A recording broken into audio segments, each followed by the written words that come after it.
Alright, since we have the new FEP, let's take it out and see what it looks like.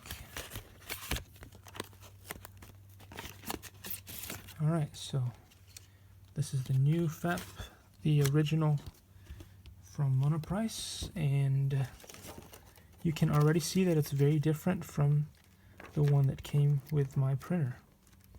The one that came with my printer seems to be thinner than this one, almost by half, I think. And also, this one is not as transparent as the one that came with my printer, so I don't know why that is. Is there a film on top that you need to remove? I don't think so. Looks like this is what you get, and so we'll just work with what we have. Okay, cool.